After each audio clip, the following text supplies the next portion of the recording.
Bonjour tout le monde, j'espère que vous allez bien. Aujourd'hui on se retrouve pour discuter de produits make-up que j'ai achetés et qui m'ont déçu. Alors quand je dis déçu, ce sont des produits qui n'ont pas fonctionné sur ma peau, qui fonctionnent probablement très bien sur d'autres personnes, mais voilà, sur moi, ça ne marche pas, ça ne tient pas, ça migre, ça fait des traces, bref, ça ne va pas du tout. J'ai un joli sac bien lourd, bien rempli devant moi, donc voilà, je vais vous présenter tout ça aujourd'hui. C'est la première fois que je fais ce genre de vidéo. Alors vraiment, je veux insister sur le fait que je n'aime pas ces produits tout simplement parce qu'ils n'ont pas fonctionné sur ma peau, sur mon type de peau, ou qu'ils ne correspondent pas à mes attentes. Mais ça ne veut pas dire que je trouve que ces produits sont totalement pourris, hein, pas du tout. Je sais très bien qu'ils fonctionnent vraiment bien sur d'autres personnes. C'est vraiment très personnel cette vidéo, voilà. Je voulais vous partager ça aujourd'hui. Juste avant de passer à la présentation des produits, comme toujours, si vous avez passé un agréable petit moment en ma compagnie et si cette vidéo vous a plu, pensez à la liker avant de partir. Et si vous êtes tout nouveau sur ma chaîne, bienvenue à vous.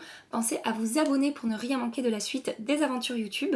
Il est temps maintenant que je vous présente tout ça, il y en a plein, surtout des produits teints. Je vais commencer par la catégorie fond de teint parce que j'ai vraiment beaucoup de produits à vous présenter dans cette catégorie-là. Si vous me suivez depuis longtemps ou depuis quelques temps, vous savez que je teste beaucoup de fonds de teint. C'est vraiment, j'adore tester les produits teints. Et donc, forcément, hein, il y a des flops dans tout ça. Donc, tout d'abord, je vais commencer par un produit que j'ai testé très récemment. Ce produit, je sais que beaucoup l'adorent et du coup j'en attendais beaucoup et sur ma peau ça s'est très mal passé. Il s'agit de la crème CC+, de chez It Cosmetics. J'ai fait une vidéo premières impressions à propos de cette CC crème, si vous ne l'avez pas vue je vous l'accroche juste ici. Et j'avais fait après un update puisque j'avais continué à la tester pour essayer de la faire marcher sur ma peau et ça n'a pas fonctionné. Au moment de l'application, c'est très joli, il y a vraiment un effet glowy, un effet hydratant, très agréable. La couvrance est vraiment bonne pour ce genre de produit. Mais après l'évolution dans la journée, ça va pas du tout. Au bout de quelques heures, ça commence à se décrocher sur ma zone ici. Ça fait des effets de matière, ça migre, je brille beaucoup. Enfin voilà, ça fonctionne pas sur moi. J'essaye avec des bases différentes, j'essaye avec des poudres différentes, avec des sprays fixants différents. Rien à faire. Je la garde quand même pour l'essayer cet hiver quand voilà, il fera plus froid, que peut-être ma peau sera sujette à plus de tiraillements. Mais là pour l'instant vraiment j'ai tout essayé et ça fonctionne pas. Voilà, je suis déçue. Le second fond de teint que je voulais vous présenter, c'est un fond de teint de chez Yves Saint Laurent. Il s'agit du All Hours encre de peau. Et donc ça c'est pareil, j'ai fait une revue à son sujet. Et non, ce truc-là n'a pas fonctionné pour moi. C'est un fond de teint qui a eu énormément de succès. Je l'ai acheté en particulier suite aux vidéos en fait de la chaîne de Tati qui raffole de ce fond de teint et sur moi ça n'a pas marché. C'est un des pires fonds de teint je pense que j'ai testé, un fond de teint de luxe. Il évolue super mal sur ma peau. Je brille, mais alors j'ai jamais autant brillé avec un fond de teint qu'avec celui-là. Il se déplace, il migre beaucoup dans ma ligne ici au-dessus du menton. Il fait des effets de matière, enfin vraiment ça se passe très mal également avec ce produit. Sachez qu'avec ce fond de teint je brille non seulement sur ma zone T mais je brille aussi sur des endroits où normalement je ne brille pas avec un fond de teint. Voilà, donc pas pour moi. Et c'est pareil, hein, tous les produits que je vous présente là je les ai essayés à plusieurs reprises. J'ai vraiment essayé tous les moyens de les faire marcher et ça n'a pas fonctionné. Voilà, donc l'encre de peau de chez Yves Saint Laurent, je passe mon tour également. Le troisième fond de teint dont je voulais vous parler, c'est un fond de teint de chez Laura Mercier. Il s'agit du Flawless Fusion Ultra Longwear Foundation. C'est pareil, ce fond de teint en particulier aux États-Unis a fait le buzz. En France, Laura Mercier, on peut y accéder aux Galeries Lafayette, dans certains printemps, mais c'est pas une marque qui est accessible très facilement, donc j'en ai pas trop entendu parler sur les chaînes françaises. Mais alors sur les chaînes américaines, buzz quoi. Et pour moi, comme pour le Yves Saint Laurent, ça n'a pas marché. Tati aussi, hein, Tati genre c'est son number one, ben pas pour moi. Hein. Pour moi c'est pas terrible. Alors c'est pas aussi mauvais que le Yves Saint Laurent, mais ça évolue quand même mal dans la journée. Je brille beaucoup, effet de matière dans la journée sur ma zone T, c'est pas joli. Voilà, c'est vraiment pas un fond de teint qui tient bien sur ma peau, qui contrôle mon excès de sébum. Et vraiment, ces deux-là, je pensais vraiment que j'allais les adorer. Non, mais même l'autre aussi. Ces trois premiers fonds de teint là que je vous ai présentés, au moment de l'application, et le Laura Mercier aussi, ils sont super beaux, vraiment. Ils font une très jolie peau, ils camouflent bien les imperfections, il n'y a pas d'effet de matière, ils ont un rendu assez naturel par rapport à la couvrance qui est quand même assez costaud. Mais c'est vraiment au fil de la journée sur ma peau en fait que ça évolue très mal. Et donc c'est pareil pour le Laura Mercier. Trop de tristesse. J'ai un produit de chez Benefit à vous présenter, il s'agit du Hello Happy Foundation. Si vous avez vu ma revue au sujet de ce fond de teint, vous savez qu'il n'a pas du tout fonctionné sur ma peau. Au moment de l'application, je n'arrive absolument pas à le faire accrocher sur ma zone T, en particulier sur mon nez. Ça ne veut pas accrocher sur mon nez. J'ai eu beau essayer toutes les bases que j'ai eu beau essayer avec un pinceau, avec les doigts, avec un beauty blender. Ce fond de teint n'accroche pas sur mon nez. Et ensuite, au fil des heures, il évolue très mal, il se décroche. On dirait en fait que ma peau rejette le fond de teint. Et du coup, ça fait vraiment un effet de matière. Et quand j'essaie de faire des retouches, ça fait des peluches. Voilà. Si vous n'avez pas vu la vidéo à son sujet, je vous l'accroche ici. Mais vraiment, ce fond de teint sur ma peau, ça n'a pas fonctionné du tout. Mais pourtant, je sais voilà, que par exemple Mimi, ma petite Mimi de la chaîne Mimi Signature, a fait une revue de ce fond de teint dans sa série 7 jours de fond de teint. Et elle apprécie quand même pas mal ce fond de teint. Et certaines d'entre vous aussi m'ont fait des retours comme quoi elles appréciaient beaucoup ce produit. Mais moi, vraiment, sur ma peau...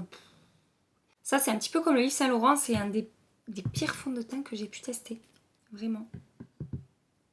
J'ai un fond de teint maintenant de chez Make Up For Ever à vous présenter. Alors pourtant vous savez que je raffole des fonds de teint de chez Make Up For Ever, que ce soit le Ultra HD que j'aime d'amour ou leur nouveau fond de teint Matte Velvet Skin que j'ai testé il y a très peu de temps et c'est encore celui que je porte aujourd'hui. Je l'adore ce fond de teint, il est merveilleux. Mais alors celui que je vais vous présenter là, ça n'a pas marché sur moi. Il s'agit du Water Blend de chez Make Up For Ever.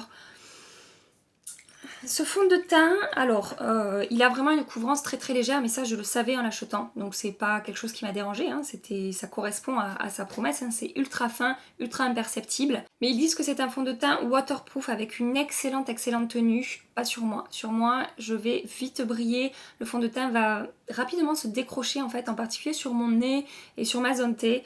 Et voilà, c'est pareil, c'est un fond de teint avec lequel je vais devoir faire beaucoup de retouches parce qu'il n'y a aucun contrôle d'excès de sébum sur ma peau. C'est dommage parce que j'aime bien ce genre de fond de teint en été qui dépose vraiment juste un voile un petit peu teinté sur le visage, histoire d'apporter bonne mine. Mais par exemple, dans ma dernière vidéo, je vous ai présenté le Cicapair de chez Dr. Jart. Ça fonctionne beaucoup mieux que le Water Blend de chez Make Up For Ever avec lequel je brille beaucoup assez rapidement dans la journée. Je passe maintenant à la catégorie fond de teint petit prix. J'ai un produit de chez LA Girl à vous présenter. Il s'agit du Pro Coverage High Definition Longwear Illuminating Foundation. C'est un fond de teint tout simplement qui ne correspond pas à mon type de peau. Il évolue pas trop mal dans la journée, il ne se déplace pas beaucoup, il ne migre pas beaucoup. C'est pas le meilleur, loin de ça, mais c'est pas une catastrophe. Mais c'est un fond de teint plutôt hydratant et vu que j'ai la peau mixte, ça ne correspond pas à mon type de peau tout simplement. Pourquoi je l'ai acheté? Parce que j'en entendais beaucoup de bien sur les chaînes américaines. Mais c'était souvent des personnes qui ont la peau normale à sèche. J'ai eu quand même envie de tester, surtout qu'il coûte vraiment pas très cher. Donc voilà, j'ai tenté, ça n'a pas fonctionné pour moi. Par contre, vous savez, je pense que vous savez à quel point j'aime la version matte en fait de ce fond de teint, toujours de chez LA Girl. Le Pro Matte HD Longwear Matte Foundation est une petite merveille sur ma peau. Donc voilà, c'était vraiment le côté lumineux hydratant qui ne correspond pas à ma peau. J'ai un fond de teint de chez L'Oréal à vous présenter maintenant. Il s'agit du Infaillible Total Cover. Pourquoi ce fond de teint se retrouve dans ce sac déception? Parce que il a vraiment sur ma peau, je trouve, un effet cakey. Il est hyper épais. Il se voit vraiment sur la peau. Il a effectivement une très bonne couvrance, mais je le trouve très épais et pas très agréable à porter. J'ai vraiment l'impression d'avoir un petit peu de plâtre sur le visage en fait quand j'applique ce fond de teint. Donc voilà, je l'utilise jamais et j'aime pas du tout le rendu même au moment de l'application en fait avec ce fond de teint. Je trouve pas forcément hyper facile à travailler. Donc voilà, pour moi ce fond de teint c'est pas terrible. Et enfin j'ai un fond de teint de chez Make Up Revolution à vous présenter, ce sont leurs fonds de teint en stick. Il n'y a pas le nom là, c'est Fast Base Stick Foundation. Sans grand intérêt pour moi. Au moment de l'application, il va marquer beaucoup mes pores, même sur cette zone-là de mon visage. Ça va faire plein de petits points blancs dans mes pores en fait, c'est pas très joli. Donc je mets vraiment longtemps à le travailler pour faire disparaître cet effet-là. Et ensuite au niveau de l'évolution dans la journée, je brille vite. Et de nouveau dans la journée, mes pores sont marqués et voilà, c'est pas joli du tout, j'aime pas ce fond de teint. J'ai maintenant deux bases de teint à vous présenter. Je voulais tout d'abord vous parler de la base Contrôle Brillance et Pores de chez NARS. Pourquoi cette base je ne l'aime pas? Tout simplement parce qu'elle ne fait rien sur ma peau. Vraiment.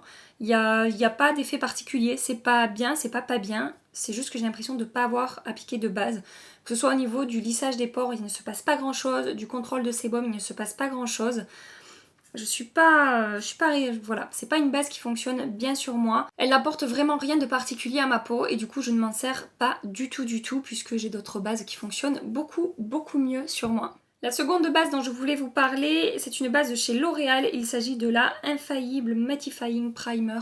Donc c'est une base qui est censée matifier la peau et sur moi ça ne matifie rien du tout. Au contraire, ça apporte un effet un petit peu peau hydratée en fait. Donc en fait ça a l'effet inverse que cette base est censée m'apporter et du coup je ne vois pas trop l'intérêt. En fait quand je l'applique je brille et après au niveau de l'évolution dans la journée, du coup ça ne m'apporte aucune matité et ça ne contrôle pas mon excès de sébum. Cette base je l'ai achetée suite aux vidéos de Nikia Joy qui raffole de cette base. Pourtant elle a la peau très grasse et donc elle aimait beaucoup ce produit, donc je me suis dit je vais tester, ça peut être sympa, une base petit prix. L'Oréal ils se sont un petit peu emballés je crois au niveau du prix avec cette base, je me souviens plus mais je crois que j'avais un petit peu halluciné, mais du coup ça n'a pas fonctionné sur moi. Je passe maintenant à la catégorie highlighter. Tout d'abord je voulais vous parler de l'enlumineur poudre Glow Fusion de chez Kiko. Alors au niveau du swatch je le trouve vraiment super joli, c'est d'ailleurs pour ça que je l'ai acheté. Quand je l'ai swatché en magasin je me suis dit pour un highlighter plutôt petit prix ça a l'air pas mal, ça a vraiment l'air très joli. Vous voyez au swatch là de nouveau c'est plutôt joli.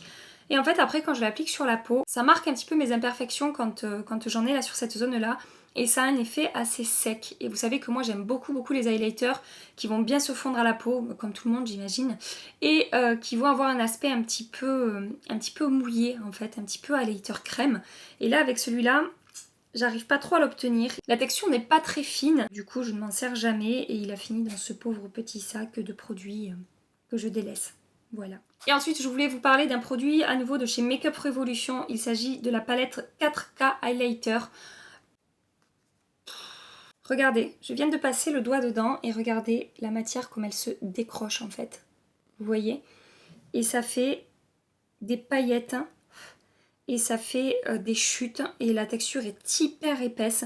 Après, au niveau de la lumière qui se dégage en soi, c'est hyper intense. Mais la texture pour moi, c'est pas possible quoi. Vraiment, j'ai pas du tout aimé. Par rapport à ce que j'aime et par rapport à ce que j'ai déjà dans ma collection, je crois que c'est les pires highlighters que j'ai pu tester. Et c'est pareil pour les 4 teintes dans la palette. La texture est juste pas possible quoi. J'ai passé mes doigts dedans, j'ai un petit peu appuyé, franchement pas beaucoup. Mais pour que vous puissiez voir, putain ça tombe partout et tout.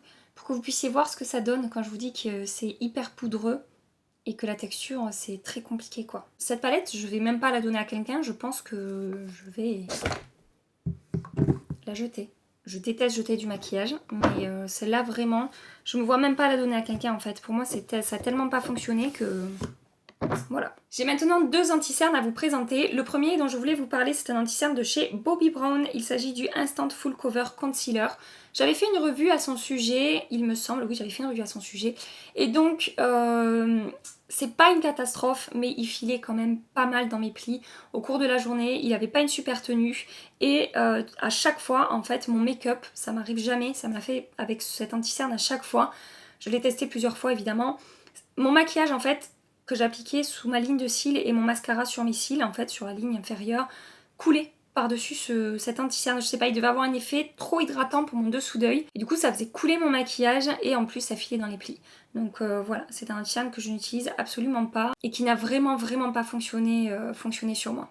Le deuxième anti-cerne que je voulais vous présenter, c'est le Full Cover Camouflage Concealer de chez Makeup Revolution dans la gamme Revolution Pro. Alors oui, c'est le 3e produit de la marque que je vous présente, mais sachez que j'ai d'autres produits de cette marque-là que j'aime beaucoup.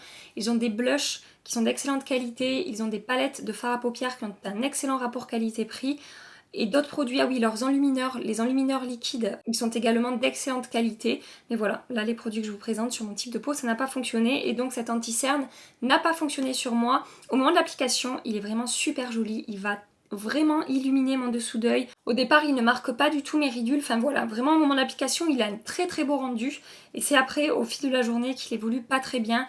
C'est pas une catastrophe, il va marquer un petit peu mes ridules, il va migrer un petit peu dans la journée. Le rendu n'est pas horrible, mais j'ai des anti-cernes qui tiennent beaucoup mieux et du coup je ne me sers pas du tout de celui-là. La couvrance également, la couvrance est excellente avec cet anti-cerne. Mais c'est son évolution dans la journée qui m'a déçue. Et c'est la raison pour laquelle je n'utilise pas du tout ce produit. J'ai maintenant un bronzer à vous présenter. Il s'agit de la poudre bronzante en teinte débutante de chez Morphe. J'avais fait une vidéo premières impressions où j'utilisais ce bronzer. J'ai continué à faire un ou deux tests. Franchement, j'ai pas poussé plus loin avec ce produit et vraiment ça ne fonctionne pas sur ma peau.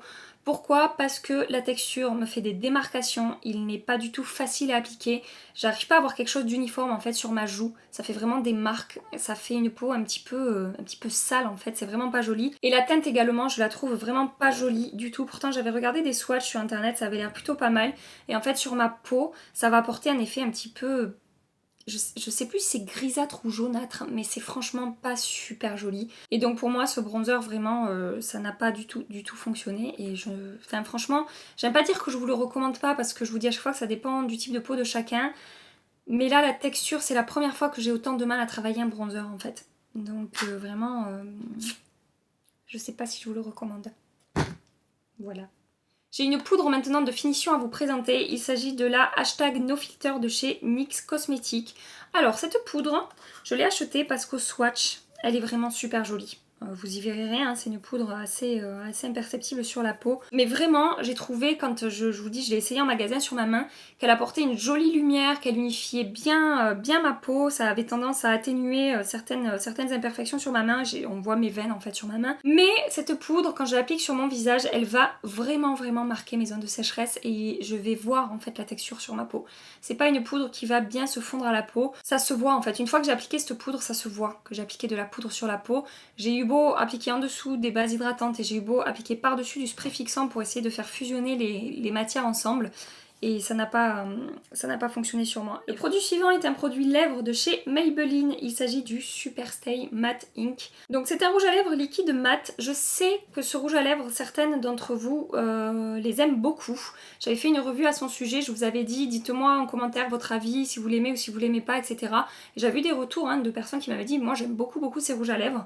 Mais personnellement sur moi, par rapport à mes attentes, j'aime pas. Pourquoi? Parce que la texture je la trouve épaisse et pas confortable. Je trouve vraiment qu'on le sent sur les lèvres et au fil de la journée il va avoir un effet encore plus sec, un effet qui va un petit peu craqueler.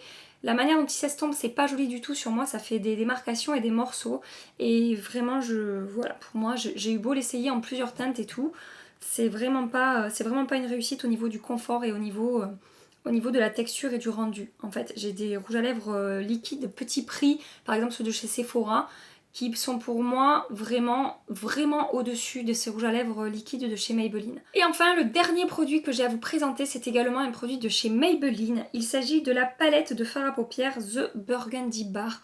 Alors, c'est pas une catastrophe. J'ai déjà eu dans les mains, je les ai pas sur moi là, je sais plus ce que c'était, mais des fards à paupières bien pire que ça. Mais au niveau du rapport qualité-prix, sachant qu'on est chez Maybelline, je trouve pas que cette palette soit sensationnelle. Surtout qu'aujourd'hui, on arrive à avoir des palettes petit prix chez Morphe, chez Makeup Revolution, dans des marques comme ça qui sont vraiment pas chères et qui ont vraiment des fards de meilleure qualité que dans cette palette-là. Alors, il y a certains fards dans cette palette qui sont vraiment très beaux. Par exemple, cette espèce de fard un petit peu prune, il est vraiment super beau. Mais il y a d'autres fards, quand je les swatch, ils sont vraiment secs, poudreux, ils n'accrochent pas du tout à la peau. Et du coup, je ne me sers pas de cette palette et j'ai été un petit peu déçue. Je trouve en fait que la qualité n'est pas constante en fait dans cette palette. Il y a des fards qui vont être très jolis et des fards qui vont vraiment pas fonctionner. Même avec du spray fixant, ça fait quand même... je sais pas, ça se décroche un petit peu, le rendu n'est pas super. Mais une fois de plus, je me répète, c'est par rapport à ce que j'aime, par rapport à mes attentes, par rapport à d'autres fards que j'ai testés petit prix que je trouve bien meilleurs que cette palette. Voilà. J'ai l'impression d'avoir passé la vidéo entière à me justifier en vous disant non mais c'est vraiment que mon avis hein. Sur d'autres je suis sûre que ça fonctionne. Oui, voilà. C'est que je veux froisser personne. Voilà. Et que c'est pas parce que j'aime pas un produit que vous aimez que je suis une méchante fille.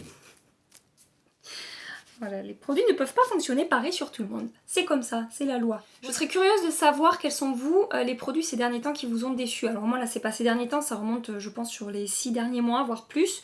Pour certains produits, mais voilà, partagez-moi en commentaire les produits qui vous ont déçus, que vous avez acheté ces derniers temps, qui n'ont pas fonctionné sur vous. Voilà, on papotera de tout ça dans les commentaires, je vous attends. En tout cas, j'espère que cette vidéo vous a plu, j'espère que vous avez passé un agréable petit moment en ma compagnie. Si c'est le cas, on like et on s'abonne avant de partir. Et en attendant ma prochaine vidéo dans laquelle je vous présenterai mes favoris du mois, je vous fais des milliards de bisous. Mouah, prenez soin de vous et à très bientôt. Bye bye. Il s'agit du Flawless Fusion. Il s'agit du Charlotte Tilbury Magic Foundation. Voilà, je l'ai acheté suite à les vidéos. Ah, c'est dur. Je crois que j'avais un petit peu halluciné.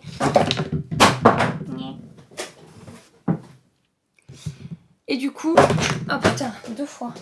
Tu vas le refaire 3 fois, Gabi? Vous voulez savoir avec quoi je me suis maquillée aujourd'hui? Je suis maquillée avec elle. Coucou, c'est nous. Vous allez retourner dans votre sac déception. Déception, déception, déception, déception. Ah, Gabi, t'es folle.